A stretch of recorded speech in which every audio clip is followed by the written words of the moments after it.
नमस्कार भावांनो, आज पार पाडलेल्या मौजे चोराडी मैदानामध्ये आपल्या सर्वांचा लाडका रुत्सम दशम हिंदी केसरी बकासूर फायनलचा आणि गुलालाचा मानकरी झाला. पण सर्वांना एक प्रश्न पडला होता की बकासूर हा शेवटला कसा राहिला, शेवटच्या क्रमांकावर कसं समाधान मानावं लागलं.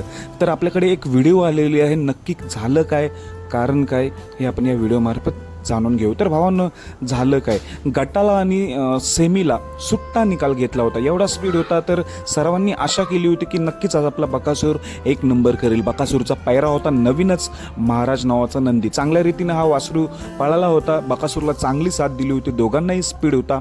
गटाला आणि सेमीला तुम्ही बघितलं असणार किती छकड्याने अंतर गाठलं होतं आणि फायनलसाठी पात्र झाले होते. पण फायनलला ही गाडी शेवटला दिसली. त्याचं कारण म्हणजे तुम्ही हे व्हिडिओ बघा. मी आता ही व्हिडिओ टाकतोय. ही व्हिडिओ बघा.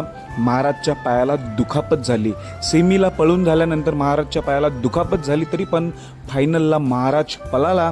म्हणून थोडा स्पीड कमी झाला, म्हणून शेवटच्या नंबरवर समाधान मानावं लागले महाराज आणि बकासूरला. तुम्ही ही व्हिडिओ बघू शकताय. महाराजच्या पायाला लागलेलं आहे, त्यामुळं फायनलला ही गाडी मागे राहिली होती. हेच एकमेव कारण होतं, नाहीतर नक्कीच 1-2 नंबरमध्ये ही आपल्याला गाडी दिसली होती, कारण की स्पीड तुफान लागला होता या गाडीला. पण असो, गुलाल महत्त्वाचा.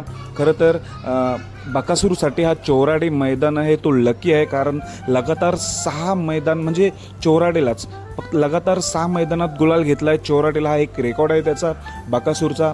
म्हणून बकासूरसाठी हा मैदान लकी आहे. धन्यवाद भावांनो.